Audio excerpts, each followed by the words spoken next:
Eric Fisher released by the Chiefs, who I don't even just Wait, released by the did Chiefs. that actually happen? Yep, Eric Fisher released by the Chiefs. Whoa. Welcome back to the Targeting Podcast. Yes, sir. Boys, how are we doing this week? We could be better, man. but we're doing great. How about you, boys? We could all be a little better, but we're doing it. We're doing it. We're getting through it. Let's start as always. Players of the week. So, Justin, you want to go first this week? Sure. Yeah, I will. So I'm gonna go with Patty Kane.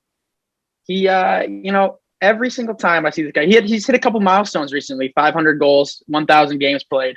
He had an 8-point week, 1 goal, 7 assists. So he's just been helping out the young guys there in Chicago. I know we're moving past the Kane, Taves, Keith era where they were winning Stanley Cups, but he's still playing hockey as well as he ever has. He's helping out the young guys. Him and Alex DeBrincat are becoming just the most lethal duo, one of the most lethal duos in the league. Patrick Kane's been really good, and I really hope Taves can get back on the ice soon, because I hope we get a few more good years of Kane and Taves, because will always be one of the best duos to ever play the game, and they racked up a couple rings themselves. So it's always nice to see Kane. Easy to root for that Blackhawks team. But yeah, Kane's been great. He hit a couple milestones, so happy for him. Love to hear. John, do you want to go next with your play of the week? I'm just going to change my player of the week because this guy doesn't get enough recognition.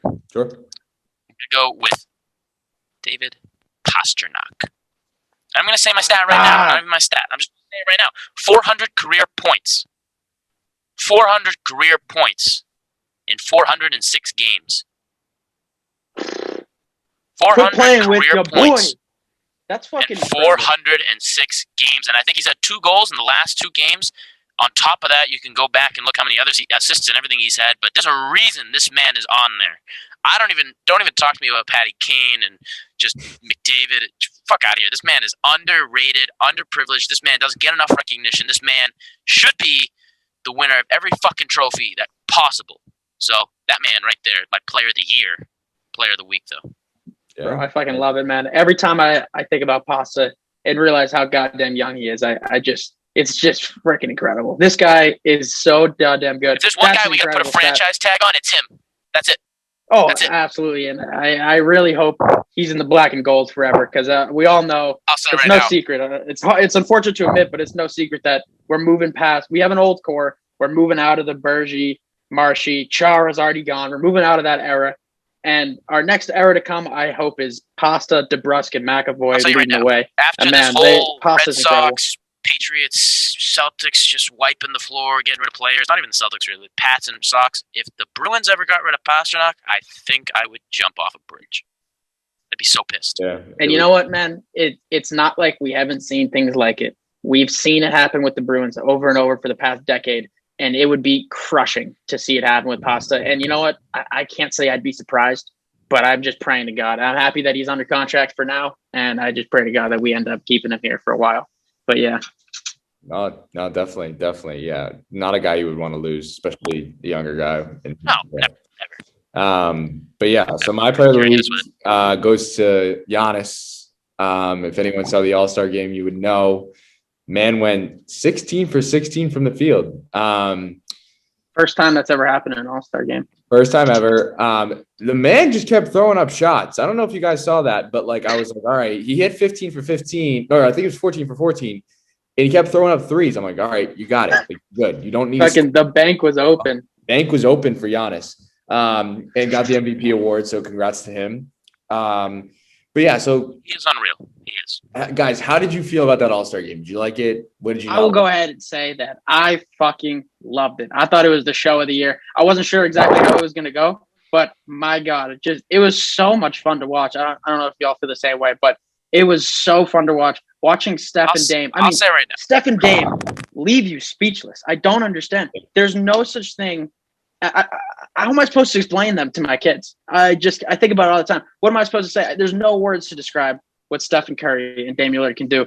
And limited range is an understatement if I've ever said so. So incredible night. That was so much fun to watch. I'm more a Damian Lillard guy, but I just seen him just pull up from half court basically. He took a step over the line from half court, literally a step. Not even. It wasn't even a step. It was like half a step. Not even. He basically just had his foot on the line and took that shot, just drilled it. Dame Lillard and everyone on that court saw that shot and went, holy shit, this man is not joking around.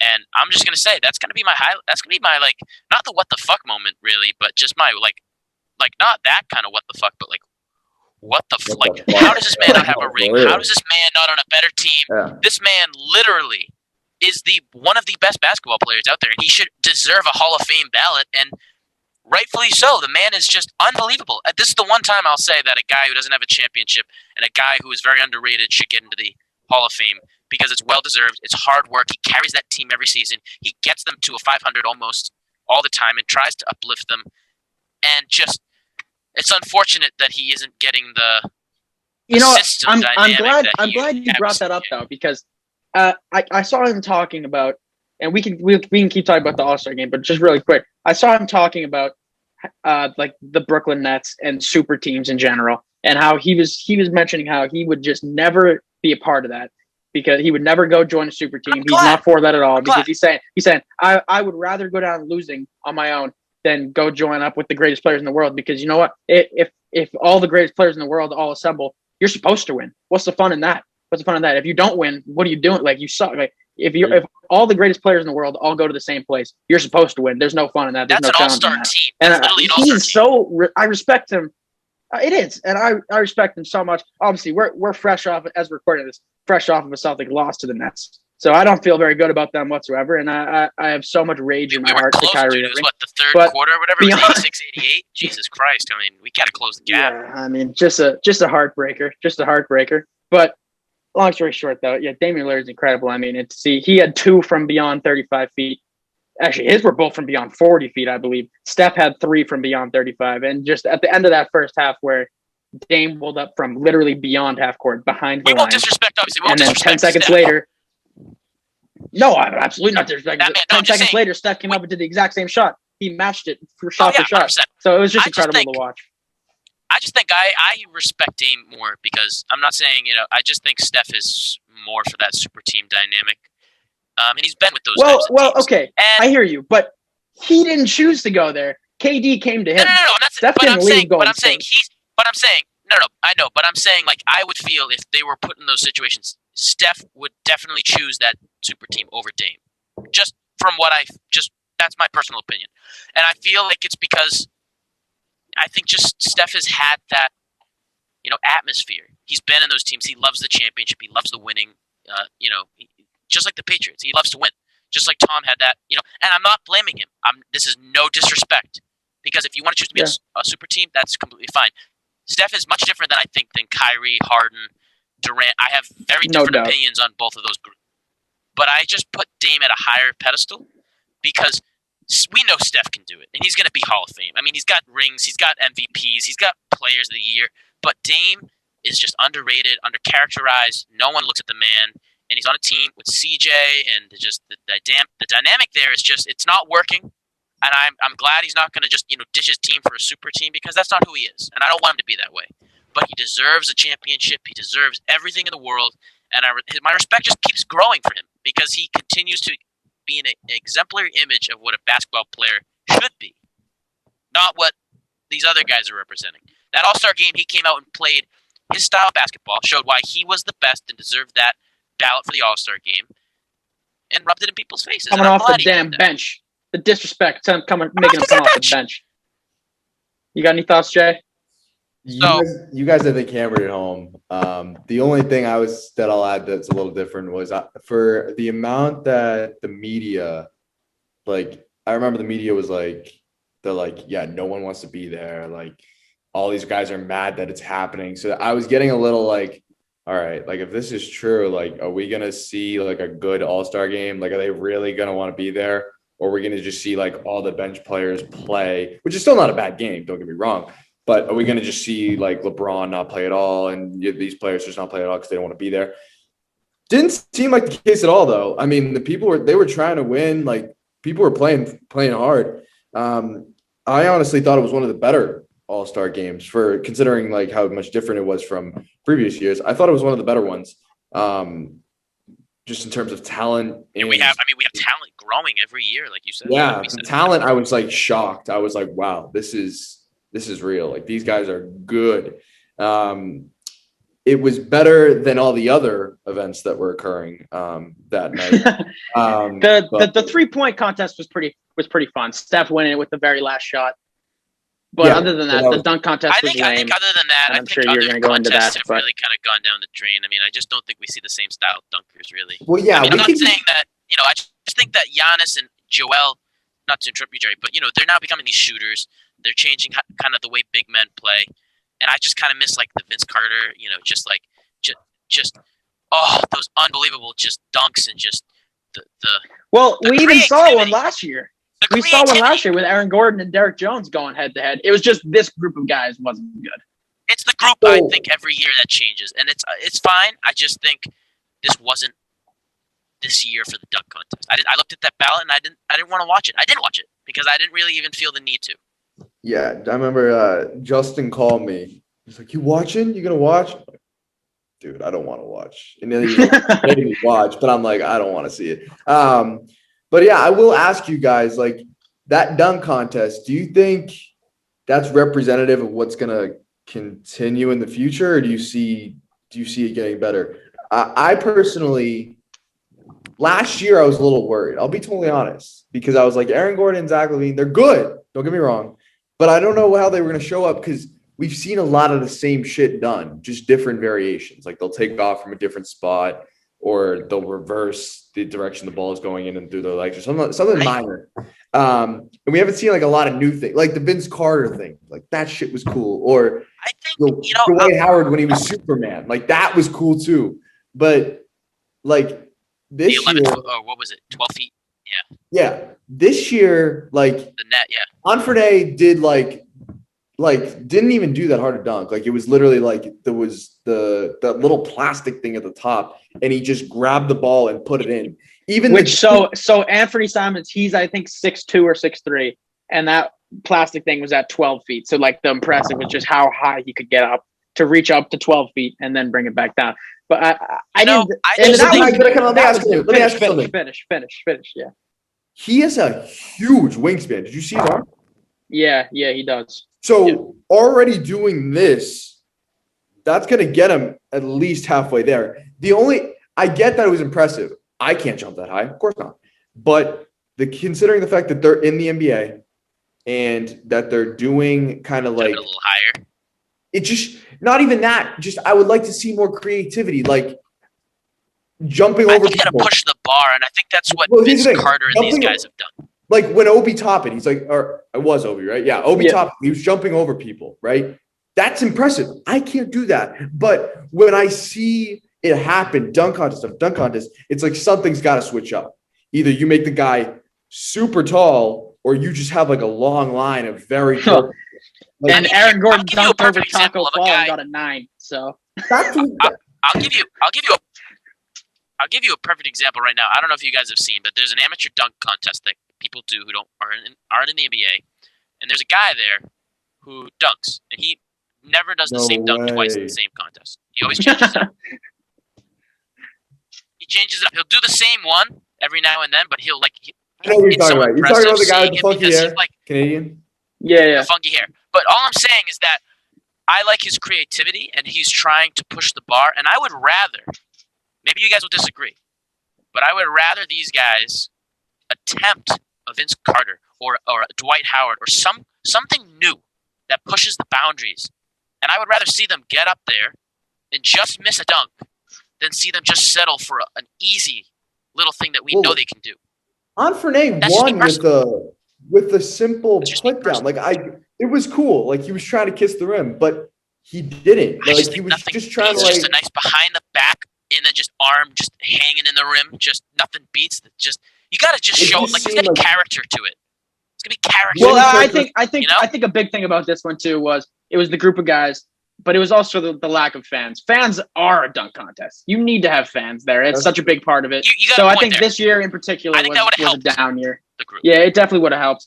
But no, I definitely see what you're saying, and I think for the future, it's just going to take better players and hopefully fans' ability. But it's going to take the NBA has to do better. I get that they brought in these 3 young guys that have major hops, but at the same time, they're 3 young guys that haven't established a name for themselves in the league, and that's not going to bring in viewers. That's not going to make for any excitement, even if they were to throw down a crazy ass dunk. Like even the year that a few years ago, when Hamidou Diallo won it, that was actually he put on some pretty crazy dunks, but nobody remembers that year and nobody cares about it because it was Hamidou Diallo. Like you need to have at the end of the day, it needs to be somebody that has an established name in the league. Leave it at and I think that's why that.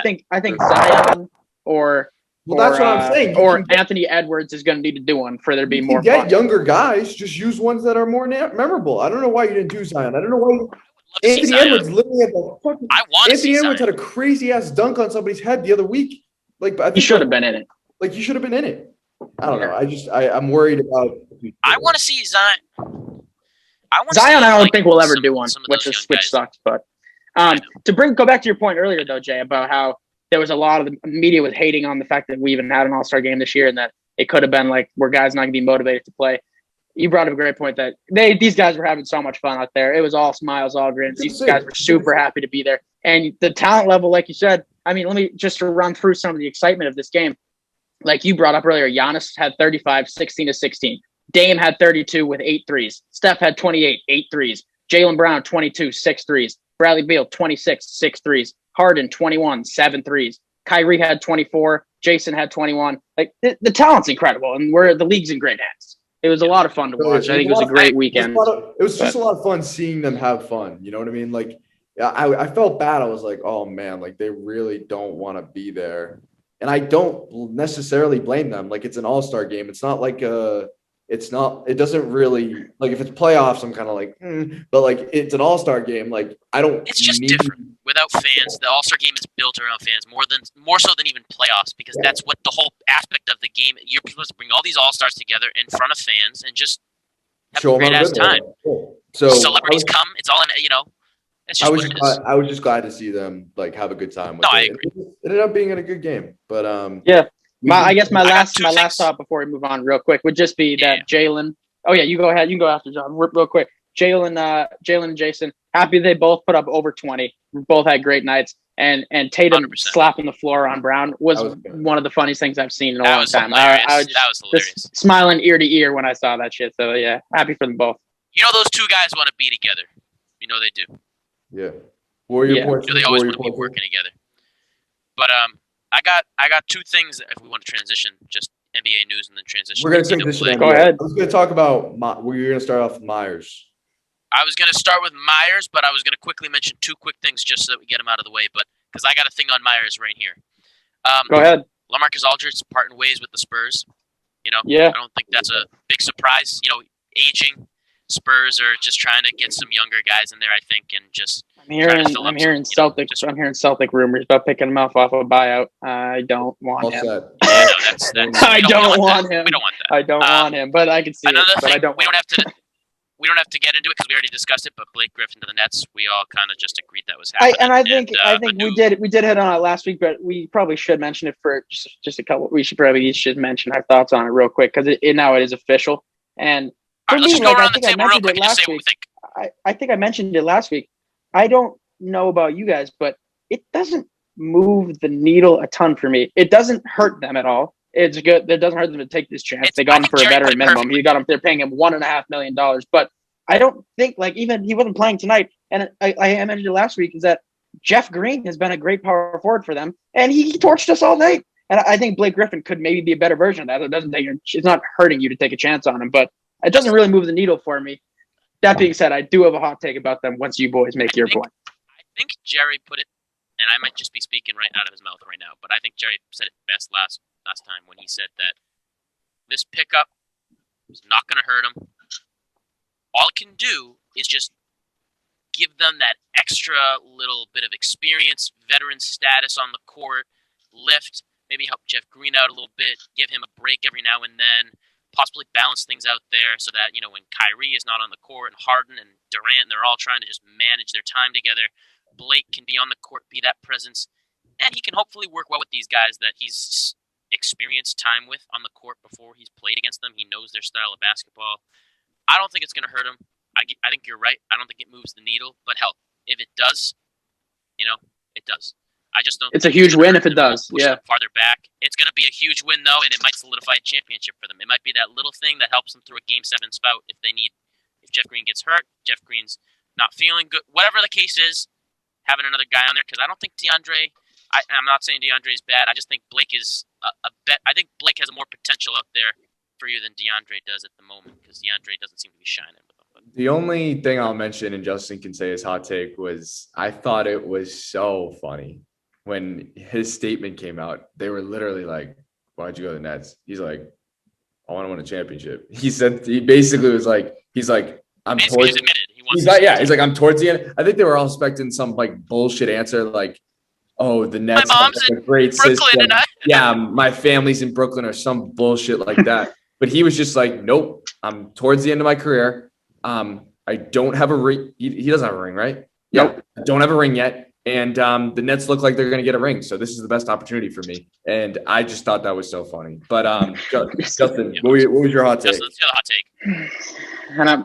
I'm gonna. It might not even be a hot take in terms of like the league in general, but I'm gonna throw up saying it. But the Brooklyn Nets are gonna win the championship this year, and it's probably not a hot take. Like I said, it's not a hot take, and I know you've said it's gonna be just like but the I'm Chiefs. just It's just like the finally Chiefs. me. Coming It to is, terms with but it? me finally Just like admitting the it Bucks. Sorry. hurts. You coming to terms with it? I'm coming to terms with it, and it hurts. Tonight we got we all agree dominated it's gonna be by. We didn't Nets, get dominated, Lakers. but it felt like there was never. I knew it the whole fourth. I knew we weren't winning this game. They were always going to win, just with Kyrie and Harden.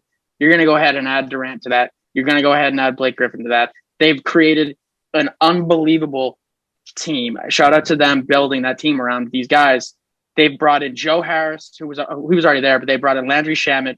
These are guys that are just strictly dead-eye shooters who are so important when you're to just all these three guys are going to do is drive and kick or drive and score themselves. And to kick to Joe Harris and Landry Shamet is lethal. Like I said, Jeff Green's been great. You've just brought in Blake Griffin. DeAndre Jordan is past his prime, but he doesn't need to be in his prime for the role they want him to play. He plays it perfectly. Nicholas Claxton's been a good backup center since Jared Allen got shipped out of town. They're really damn good. And I think I have to admit that they're going to win the championship this year. I don't think anyone can stop them. Situation here. It's going to be a Buck situation with the Tampa Bay Buccaneers. It's going to be the Lakers and the Chiefs coming back. And Go ahead, Justin. No, you go ahead because I think I'm done. I'm sick. I said at the beginning of the year, I'm like, if they don't need anybody else besides this three, I think one will drop out, but they don't need anybody else. Not their bench. They don't need any other added players. And you've seen their bench produce, and you're like, shit, like that's a different team. Like you got guys like Joe Harris and Landry Shamet producing. That's brutal. And I didn't even mention Bruce Brown too, who had a great game. He's always been great too. So you got just a lineup that I didn't think was going to work because I literally thought, all right, the bench is shit. Like they're not going to produce what you need them to when they're all out. But now you got like a solid starting five, like the best starting five in basketball, and you have like a solid bench. Like all those guys are pretty solid players. So there is no doubt in my mind from the beginning of the season. There's no doubt in my mind right now. I just like there's no one beating them. When it comes to 7-game series. Go ahead. I was just gonna say no, complete your thought. I just got something real quick. It's just when it comes to a 7-game series, you're not gonna beat them. Like even if you get up 3-0, they have the depth and the talent. Even if you get up 3-0 somehow, which you're not, which you won't, yeah. But let's say you somehow get up 3-0, they're gonna just put everything on you. Everything that they have. Kyrie will be out there. Or Harden will be out there. Durant will be out there. Griffin will be out there. Jordan will be out there. The entire lineup that they have. They don't even need to release their entire lineup on you right now, and you still lose. Like, imagine them just. They release about half of it every night. Oh, literally, yeah. And they still kill you. It's so frustrating. It sucks. John, what were you gonna say? Because mine is going to be a good transition to NFL because it's a nice posing question that we don't. Do you want to move on then? Let's touch on Myers real quick. Yeah. I don't want to get too much into it. It's a really hot topic. I don't want to be, I don't want to say the wrong thing, but I will say what Julian Edelman said, and I think we're all. I like Julian Edelman's response. Julian Edelman said perfectly, and if no one knows, obviously Julian Edelman, like Robert Kraft, Jewish descent. He's a practicing Jew, at the moment. He said that he doesn't think that he was purposely profiling Jews. You know, he thinks that the issue comes, though, that people who are purposely destructive and hateful with their speech do a lot of damage, and it's tough to stop them. But he says that it's the people like you who have so much leeway and so much impact on their communities and their teams and their fan base that don't mean what they say and are just ignorant, that have a farther and more impactful reach on what they produce, whatever it is, in their language and their actions, whatever the case, that hurts communities and people like Julian, who's obviously a little, starstruck by it. And I think he's right. I think people who are ignorant and don't actually realize what they're doing can be more destructive, actually, than people who are hateful, because people who are hateful, I mean, you're going to experience them. You know how to deal with them. But people who aren't, it's kind of interesting. And I'm not going to get into this whole, ethical rant. I think we all know the answer here. Julian's on the right side, obviously. But Julian said, I'm in Miami a lot. Let me give you a typical Jewish Shabbat dinner. Shabbat dinner. And I'll show you what a fun time is. Yeah, didn't he say like Shabbat? Yeah, I can't pronounce it. Yeah. Yeah, no, I think that was a great job by Julian Edelman. Yeah, I think he hit it on the head. I wouldn't have said any better. Yeah, I think just let's get together, let's talk about it, and that's it. I watched the video and I was like, I just don't understand why he put himself in that position. Like he was. And you know what? Myers Leonard got what he deserved. He's banned from the Heat facilities for the next so many weeks, and do you think he's out of the league because of this incident? I don't think he's out of the league, but I think he definitely. It seems that way. It seems like it's just a 1 week suspension without pay, and from all Heat facilities, like you said, and he also has to go to some seminars about awareness. I forget awareness. Yeah.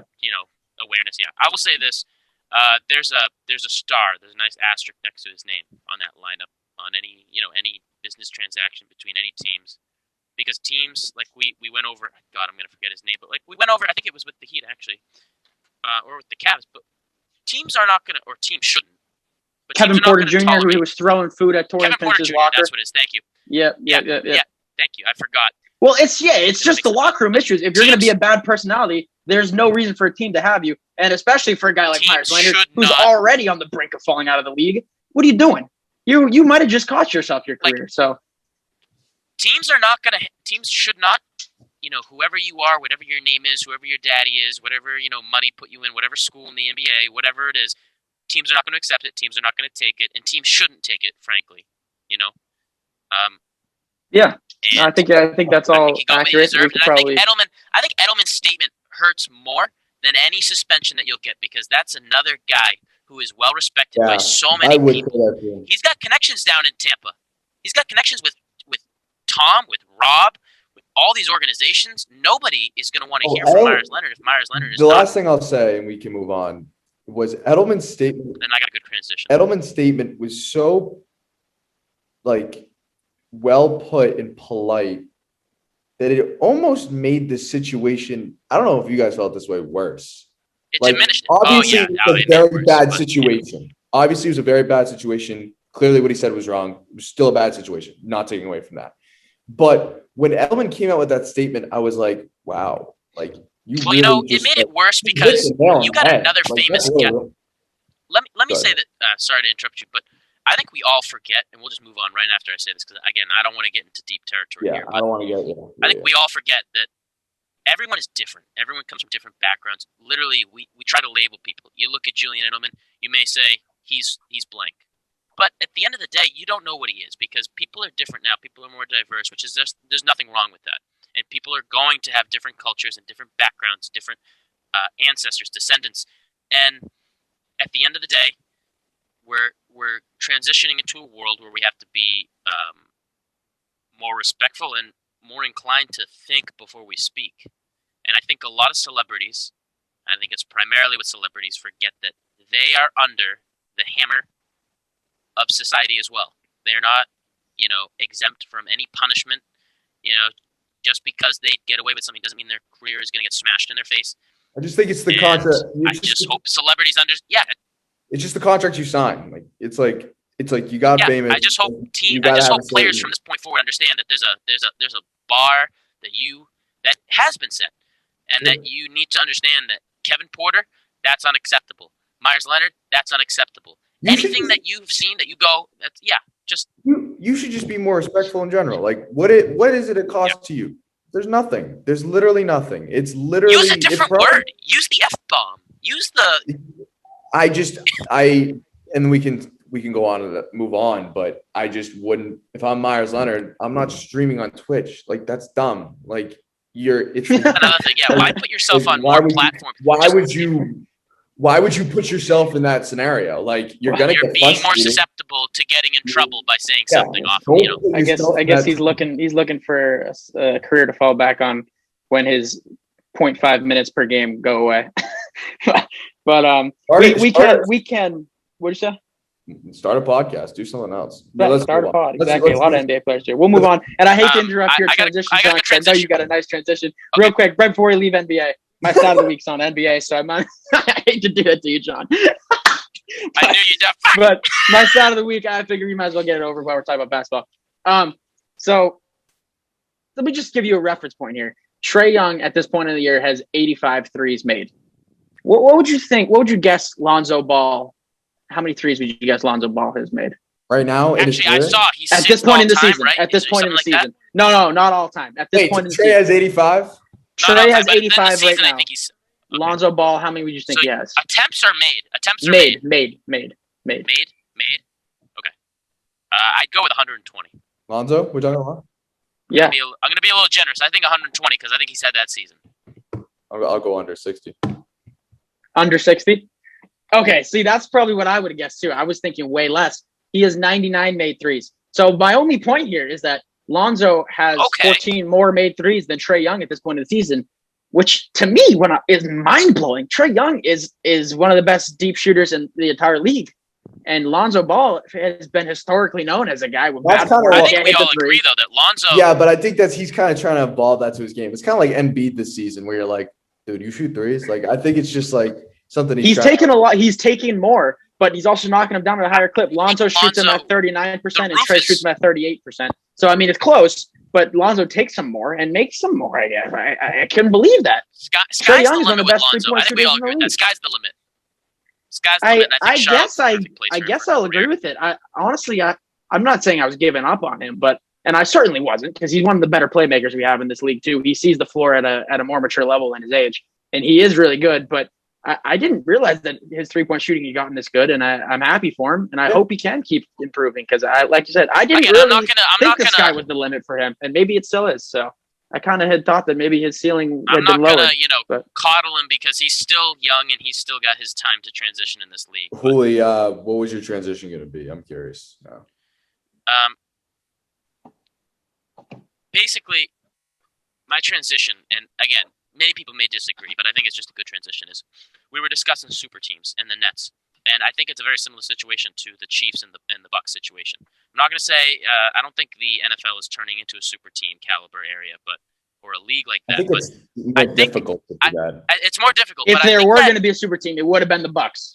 But I think Justin's just getting to right what I'm about to say, and we can just leave it up in the air, and then we'll move on because we got a lot to touch on real quick before we end. But I think the Bucks are the closest I've seen to a super team because I classify a super team like we've classified the Nets as a lot of underrated guys who have been there, experienced a lot of it, but also a lot of veteran guys or guys that have been on teams that, or even guys like Ndamukong Suh, who's a great defensive player. He hasn't won anything, but he's a great defensive player. And now he's on a team with Tom Brady, and now he's on a team with Jason Pierre-Paul, with guys that played elsewhere that were brought in for a championship run. And I think Bucks had so much cap space, they just signed these guys for low minimum contracts, and these guys don't want to leave. Why would you want to leave? And I just think that it's a very similar situation. It's the closest we've gotten to a super team. Because I don't think the Patriots were ever a super team. In the NFL. I think Tom Brady by himself is a super team. Well, yeah, but I'll say a hot take. I don't think the Patriots were ever on a different. As far as I think you're talking about.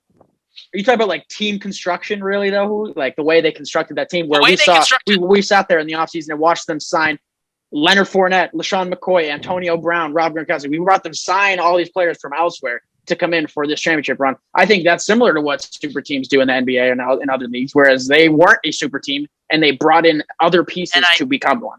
And I think that if you make a super team from your own organization, I think that's different. I respect that. But they brought everybody. They pulled from everywhere. I mean, they even brought in Antonio. They brought Brown. everybody, so I don't. They really brought Antonio Brown for Christ's sake off the couch of his Not house. to mention that I didn't even say Tom Brady was brought in from elsewhere. Right, of course. But in that transition, I mean, I can just go through a bunch of big things, and I can pose some questions to you boys before we got to wrap up. Go ahead. Okay, so we all, we saw Dak gets paid. Nothing. Screw that. Did you see that contract? Yeah, I think I'm not surprised, honestly. I feel like you have big thoughts on that, Jerry. I'm not surprised. I'll say this: I'm not surprised, but I am surprised because I thought the Cowboys would have been more mature and would have stepped up and just said, "No, we can't do this." But they did exactly what I thought they would do. No, Jerry, I texted Justin, and he texted me back, and I forgot to answer. My bad. So he got a 4-year, $160 million deal. And I'm trying to see the construction of the contract because I believe there was 1 year in that contract where he gets paid more than Mahomes. I think Mahomes is 35 per, is an average 35 per for 13 years, and 4 for 160 is 40 per year. 40. So technically, he does get paid more per year. So when I saw. They didn't come out with the deal right away. They were like, we have made a deal with Dak, but we didn't release the contract. Release the details, yeah. But I was pissed. I was like, they definitely gave him an absurd amount. They don't want to tell you. Yeah, of course. Yeah. And then they told me, and I was like, yeah, that's bullshit. Like, he hasn't proved anything yet. Why'd you give him a 4-year deal? Well, I think they just settled because they knew that they may not get the potential like him, which I don't agree with, but they probably see something. I don't, but hey. I'd rather give him a 2-year deal at a low, maybe it could even be at a high rate still, but at a lower, because now you're just locked in. If he messes up again, you're done. And he hasn't proved anything yet. So a 4-year 160, like, I have nothing against Dak. It's more that he just hasn't proved anything yet. It's not the person. It's purely how he's played. He got injured. He hasn't proved anything yet. Why give him a 4-year deal? Why give him a deal that he makes more than not arguably, besides Tom Brady, the best QB in the league? He has not proved that at all. He's not even top 5, in my opinion. Yeah, I think that I agree with everything you just said, but I actually think that this was the short-term option. I think when he was talking about wanting Mahomes like money, I think this man was looking for like a decade type of contract, a decade extension, like a 10-year type of thing. And if they had given him that, even if they'd given him that for 20 or 30, I would have thought that was a way worse deal than giving him 4 years for 40 per. If he was looking for a ridiculous amount of money, he just got it. But it's for a short 4 years is a long time. If you're talking in NBA terms, that's a max. You can't sign for more years than that. But in the NFL, the way contracts have been giving out and the way the MLB works too, where you're seeing these 10, 12, 13, 14-year deals, 4 years is not the end of the world to me. I think that if he is going to be good, this is the time to take a chance on him. It's not like are going to have a crazy high draft pick and have a chance to go get Trevor Lawrence or anyone else in this draft, or maybe even the next year. I think it doesn't really hurt them to keep what they have in their organization. Disagree with it. I disagree with it, but I disagree with the money. I disagree with it, but I'm glad that they didn't give him a 10-year deal. I'm glad there was only 4, and I think 2 would have been ideal. But I think there's no way in hell Dak would have put the pen to the paper on a 2-year deal. That's fair. No way. But on that, I mean, I think we're all on the same page with it. But I mean, even with that, we have a couple other huge things on that news with big names. Run through them. We got Bucks with Levante David coming back, which I love because he is. Was for me the MVP of that game and of that that defense. He led that defense. I'm just not upset. I think that's good. That's great for him, and he's been there for a long time. Very loyal, a great veteran. I think that he deserved it, and I'm not surprised he got it. So then on top of that, I mean, I'm just going to run through the list right now, and Pats fans, keep your ears up because we got a lot of guys out here that they've been released, so they can be. And I think we're going to keep seeing this every week. It's like, Patriots, make a fucking phone call, pick up the goddamn phone. We just went over fucking Golden Tate and Kyle Rudolph were the two big ones I think I mentioned last week. And now we got Eric Fisher released by the Chiefs, who I don't even just Wait, released by the did Chiefs. that actually happen? Yep, Eric Fisher released by the Chiefs. Whoa. That's their veteran guy. He's the reason why they were so bad in the Super Bowl. I think because he got injured and they didn't have him. John, didn't they release both of their tackles, or am I tripping? I think they released another, but Eric Fisher's the big one. I can't remember if they released Eric Fisher's a Pro Bowl. That's exactly why. That was the reason that they gave to why they lost that Super Bowl. Is because they didn't have their Pro Bowl offensive tackle. And now they just got rid of him. And the Giants now release Kevin Zeitler, who honestly is a strong offensive lineman for them. And again, they're probably just trying to move on. He is aging, but Saints release Emmanuel Sanders. That's a wide receiver. That's an easy pickup for the Pats, who needs a wide receiving core. He didn't really work there. Titans release Malcolm Butler, who Malcolm B got released. I didn't get him back. We want you back, bro. This is what I'm saying. Kyle Van Noy's out there. Malcolm Butler, bring him back. Bring him back. I'm gonna give a hot take. I don't think Malcolm's coming back because I don't think Belichick is. That relationship is torched. I think we all agree it's not going to happen. But Malcolm Butler, if you do get the chance to come back, we'd love to have you in the jersey. Oh, I love it. Vikings. Here's another thing. Vikings release. We have to re-sign Steph, though. So I don't want to give Malcolm the money if we can give Steph the money. Vikings release Dan Bailey, which I mean, it's just a big name. Okay. I'm not a huge fan of Folk. He's old. He's old too. I don't think any kicker you're really going to get besides Young-Hoo is going to be, anything good. But Lions, here's another thing. Franchise tags have been placed on a lot of This is what I'm talking about. This was my big one the Patriots need to pick up the phone for. Kenny Golladay. Yes, thank you. Because franchise tags have been placed on a lot of no-names on some of these teams and a lot of guys who have a lot of great potential. The Lions, this should have been their franchise tag when Stafford left because Kenny Golladay is your future. He's your whole wide receiving core. And if the Patriots could pick him up, he is a strong wide receiver who will help our system. He walk right in and be our wide receiver one and be a great one. He'd be our number one next to Edelman. Number one. Oh, my God. I need to see the Pats play the Bucks in a Super Bowl. I need to see I know. Dude, I need it. And here's another thing with the Pats. Pats signed Trent Brown back, which is an awesome pickup. Because he was awesome with us in the Super Bowl. He left for money purposes. I don't blame him. I mean, he just had a great season. He wanted to get some more money. But now we realize he didn't have a good stint. He wants to come back.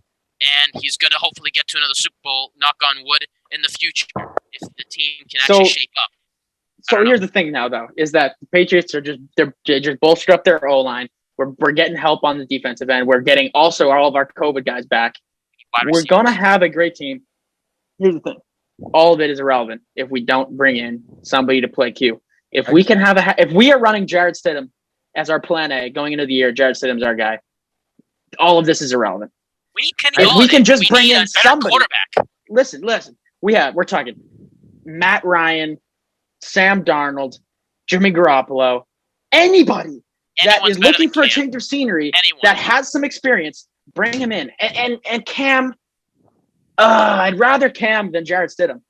Cam is fine. He just can't pass the ball, and we need somebody to pass the ball, and we can be good. If we could just get somebody that's experienced that can throw it. I'd rather trash our season with Jarrett Stidham and get a better pick to hopefully get a better QB in the future. I don't want. I agree with that. If that was what we were going to do, then I wouldn't have wanted to sign all these extra pieces and bolster up our team to make a run. And I know we can make a playoff push. We still have this championship caliber for D. We need our offensive timeline is not on the same timeline as our defense and our special teams and the rest of our squad, our coaching staff. Everybody's ready for a playoff push except our quarterback. If we can just put somebody in there, we can make a playoff run. There's no fucking doubt in my mind. And I'm not just saying that because I'm a biased Patriots fan. I'm saying this because Bill Belichick has won 6 Super Bowls. We're a winning organization. We have a winning defense. We can do it. We just need somebody to throw the ball in the pocket. We need a quarterback. You think they'd make a move, though? I don't. And it hurts so bad. It hurts so bad. They are high up. I didn't mention Deshaun Watson because I think Deshaun's a pipe dream. But Deshaun would be fucking incredible. Yeah. And Deshaun Deshaun actually on that, the team actually came out, the coach said, Deshaun is our quarterback. Whatever happens, but he's our quarterback. I was like, yeah. Well, he put it in trade request. In your dreams, he's gone. He's in the Jets, buddy. But on that too, we got another big guy, Ingram. Ingram signs with the Texans. Yeah. I saw that. So I saw if that. Deshaun He's and well JJ past just his stayed prime. there, I mean, he's getting well past his age. Yeah. I Yeah. think They have it's really David just Johnson too. So if David Johnson can't do anything in that offense, Mark Ingram certainly can't. yeah, honestly. But on that no, I mean, too, I did see that signing though. It's just so frustrating, man. Because like you said, Jerry, I don't think they are going to. I don't think But they are. why? Pick up the fucking phone. Pick up the fucking phone, dude. pick up the phone. It's just a call away. There's a bunch of Because quarterbacks that are experienced. They don't that will like wanna doing come. that. They don't like doing that. They They want people coming to them. They want people coming to them, and they realize that like no one wants to come to them, so they would rather ride on Stidham, who's already there, than to just go out. You know what? Because Belichick, Belichick and Kraft. They aren't like those guys. They're not the pick me girls. They. I don't even know if I'm allowed to say that, but they don't go out. They don't go out and try to find people. People come to New England, and they don't like being like vulnerable. We don't have Tom anymore. We don't have that luxury. Why don't they realize that? I know. He wanted to come play with the greatest of all time. We don't have him anymore. He's gone. I'd rather Justin clearly hasn't gotten over it yet. No, but he's gone. The reality is that I think they would rather ride on Stidham than to play vulnerable and to just want like a new QB. Like be like, yeah, we don't have a QB. You're really good, so come to us. They want to be like, nope, we're really good. You're a QB. If you want to come. But we're they're not going to make a move. They're not going to make a move. The only person they'd go to, but even then, no, they won't even go to him. Sorry, is they want Jimmy Garoppolo coming to them, not going to them, because then they'll seem weak. They'll seem weak if they go to him looking for him, because then he'll go, yeah, you left me. So the only move they make is the person who shows interest first. Yeah. So if Jimmy G says, look, Bill, we had a nice time. Things didn't work out, but I'm willing to try it again. Then Bill will be like, yeah, I'll make a deal with you. But Bill will never go to Jimmy G and be like, you know what, man? It's just who Bill is. I know. Honestly, wait, can I just say one more thing? Yeah, of course. I'd rather them tank the season if that's the case. Like, yeah, same. Like, don't bring in these guys if you're not going to make a run. Don't do that to them. They can sign somewhere else. But now that we have, though, we can't tank. We can't.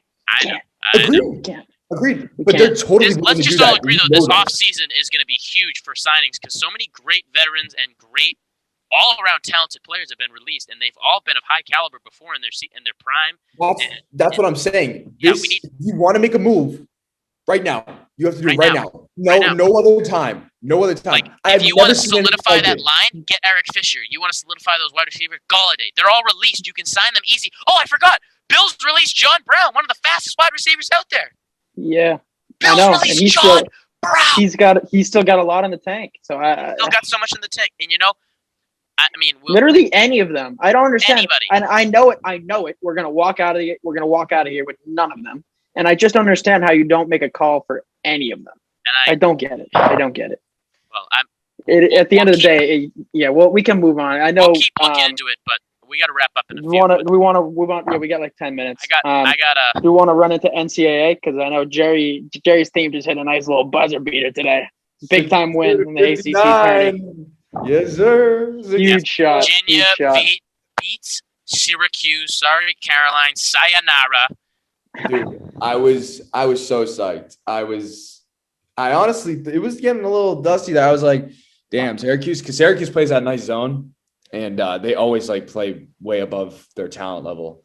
But Justin did not have the same euphoria I had today as Kentucky took a rip Kentucky, man.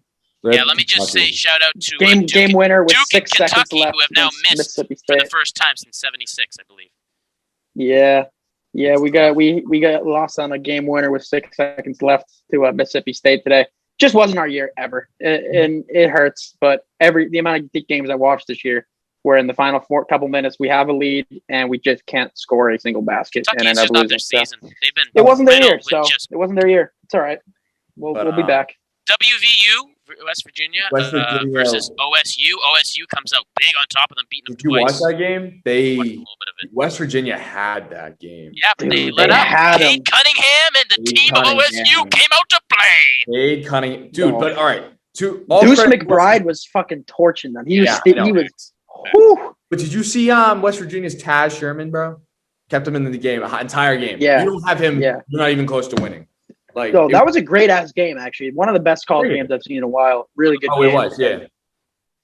It was a great game, and I think this March Madness is going to be high quality. I'm hoping. I think it says a lot about Cade Cunningham, though, that he's able to. This isn't the first time we've seen games like this with OSU this year, where Cade Cunningham, he's just mature past his years, and he finds a way. He's a winner. He finds a way to win games, and that's important. I hope when he enters the league, he's like Lonzo Ball. He messed up a dunk. Did you see that play? Oh, I did. That should be my what the fuck moment. I forgot about that. It just came out. Let me just say, I hope Cade Cunningham, sky's the limit for him too. I just hope that he comes into the league being a very humble, and hopefully he takes on like a maturity level like LaMelo on the court at least, and he has a humble brain and he just comes out there because teams respect a guy like that.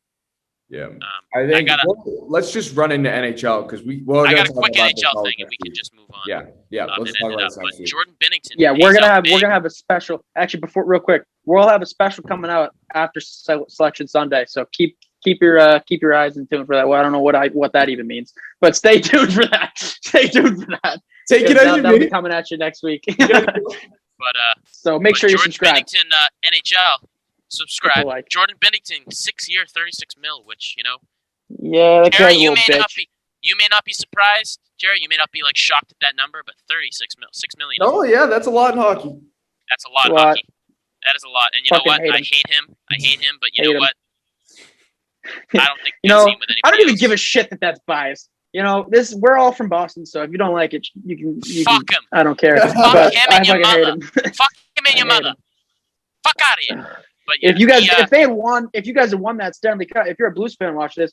If you'd won that Stanley Cup fair and square, I wouldn't be saying this, but you didn't because that's slew foot under Old Chari. I will literally never ever unsee it. So you did not win that Stanley Cup fair and square. Period. That was our cup. You stole Justin it. knows the comment that I made exactly after that game ended, and I cannot repeat it on here because I would definitely get canceled. It's just devastating stuff. But all that being said, great goalie, great team, and he deserves the money. One of the best young goalies in the league. So, and last thing in the NHL I got is just Jeff Ford of Calgary fired. Calgary obviously they don't think he's doing well enough. Sens even have a problem right now with coaching and playing. Well, the Sens are terrible. They're just the worst team in hockey by far. Tkachuk is just talking about how the team, it's just unacceptable that they're playing that way. And Daryl Suter is now the coach for the Calgary Flames. Nothing really new. Bees are playing pretty good hockey. I mean, I'm a little disappointed. I mean, they had a shootout loss to Islanders. Islanders are a tough team. Fuck you, Tristan. Yeah, we come around back-to-back shootout losses. Actually, there was a regulation loss. There was a loss of the Devils. We lose the Devils by one. Just one But game. even just, it's for years now, and I know you obviously will know exactly what I'm talking about, Hooli, and probably you too, Jerry. But for years now, it's been every time the Bruins get to a shootout, you might as well give the other team the win. It's like we can't win one. I can't remember the last time we saw one. It's been a problem, and it's not a huge thing. We when suck you look in at the shootout. whole Let's just say concept we of suck hockey. in shootouts. We suck in shootouts. Just say it, Justin. Just say it. Because we don't have shooters. It's either Marshy or Pasta. Sorry. Just Jerry, I'm sorry. It's either Marshy or Pasta that scores in the shootout. No one else. Bergie just doesn't really shoot. Even them are not. Did Marshy get a shootout this season? I'm not crazy for thinking that, right? I was watching. I think he did shoot and win one, but it's usually not him. It's usually Marshy or All I'm Pasta. saying is our win percentage once we get to a shootout is got to be abysmal, and it's the exact opposite for 3-on-3 overtime because I feel like it's zero. I really do. For 3-on-3 overtime, we're incredible, dude. We're incredible. We're so goddamn good. Marshy, our units in the our top line is Bergie with Marshy and McAvoy, and then we'll run out Krejci with Pasta. That's unstoppable. We almost always score in our first two shifts. Let me express what I'm trying to say there, Justin. Let me express what I'm trying to say is I'm trying to say that when we get we have a shootout win this year against the Devils. Yeah, I think we do. Yeah, all right, fair enough. So let me just say, real early in the year. What I'm trying to say here is I don't doubt you by this season that we have a strong. Yeah. This season that we have a strong OT, but in years past, when you average everything out, I'm not. Marshy might be the best overtime player in history. I'm not going to be surprised though if after regulation, the Bees' percentage of winning skyrockets down because even if it's OT or shootout, I really don't even compare the two because once you get out of regulation, the Bees struggle, especially in the playoffs with OT. We struggle with the Lightning. We struggled with just teams that we can't be struggling. But I'd rather lose in continuous OT than lose in a 100%. fucking shootout. I'm not I hate disagreeing it. with I you. hate I it. would rather go to OT and lose, but I don't want to lose.